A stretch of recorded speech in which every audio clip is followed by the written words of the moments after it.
তোমরা আগের পর্বে দেখেছ, এক গভীর রাতে রানী ওয়াসিমনায় এক অলৌকিক স্বপ্ন দেখেছিলেন, যেখানে মা কালী তাকে নির্দেশ দেন গঙ্গার তীরে একটা মন্দির তৈরি করতে। কিন্তু একটা স্বপ্ন, তা যতই অলৌকিক হোক, সেটাকে কি সত্যি বলে মেনে নেওয়া যায়?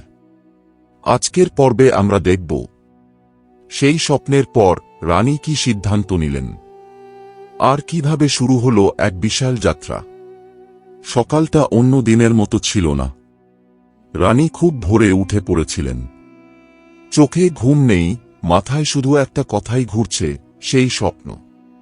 তিনি জানালার পাশে দাঁড়িয়ে গঙ্গার দিকে তাকিয়েছিলেন।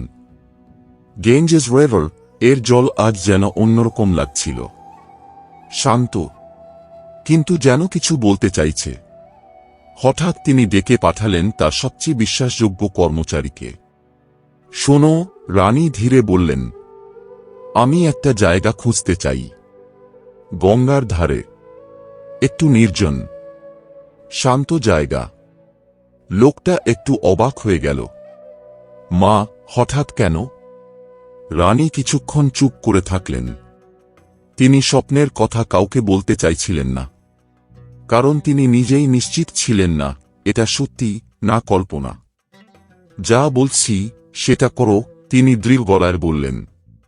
সেই দিন থেকেই শুরু হলো খোঁজ।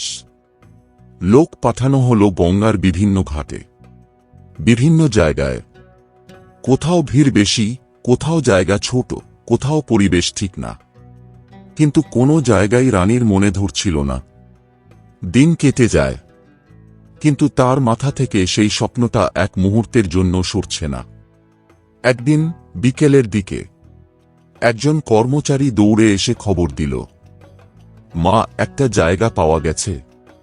রানী সঙ্গে সঙ্গে যেতে বললেন। গাড়ি প্রস্তুত হল। তিনি রওনা দিলেন। গঙ্গার ধারে পৌঁছে তিনি নামলেন। চারপাশে তাকালেন। নীরবতা, হালকা বাতাস, নদীর জল ধীরে ধীরে বইছে, আর সামনে একটা ফাঁকা জমি। রানী হঠাৎ থেমে গেলেন। তার চোখ বড় হয়ে গেল। এই জায়গাটা, এই দৃশ্যটা তিনি আগে কোথাও দেখেছেন। হ্যাঁ, স্বপ্নে, ঠিক এই জায়গাটাই। তার বুকের ভেতর কেঁপে উঠল। এটাই, তিনি আস্তে করে বললেন। কর্মচারীরা কিছুই বুঝতে পারল না। মা, জায়গাটা পছন্দ হয়েছে? তারা জিজ্ঞেস করল। রানী একটু সময় নিলেন। তার চোখ তখনও সেই জায়গার উপর স্থির। হ্যাঁ, এটাকেই আমি খুঁজছিলাম। কিন্তু সমস্যা এখানেই শেষ হয়নি। জানা গেল এই জমিটা খুব সহজে পাওয়া যাবে না। মালিকানা জটিল, অনেকে আপত্তি করছে, আর সবচেয়ে বড় কথা, সমাজের অনেকেই এই সিদ্ধান্তের বিরোধিতা শুরু করল। একজন মহিলা মন্দির বানাবে, এটা কি সম্ভব? এটা কি ঠিক? এইসব কথা ছড়িয়ে পড়তে লাগল। রানী সব শুনলেন, কিন্তু এবার তিনি আগের মতো দ্বিধায় নেই। কারণ তিনি জানেন, এটা শুধু তার ইচ্ছা না, এটা একটা দায়িত্ব, একটা ডাক। রাতে আবার তিনি একা বসে থাকেন। চোখ বন্ধ করেন। মনে পড়ে সেই কণ্ঠ, আমি এখানে থাকতে চাই।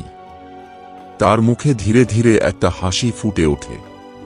আমি থামব না, তিনি আস্তে করে বলেন। সেই মুহূর্তে সিদ্ধান্তটা পুরোপুরি পাকা হয়ে যায়। তিনি এই জমিটা নেবেনই, যত বাধাই আসুক। আর ঠিক এখান থেকেই শুরু হয় আসল লড়াই।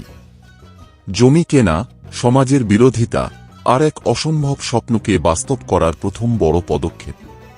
পরের পর্বে আমরা দেখব এই জমি নিয়ে কি কি সমস্যা তৈরি হয়েছিল, আর কিভাবে রানী সেই সব বাধা অতিক্রম করেছিলেন।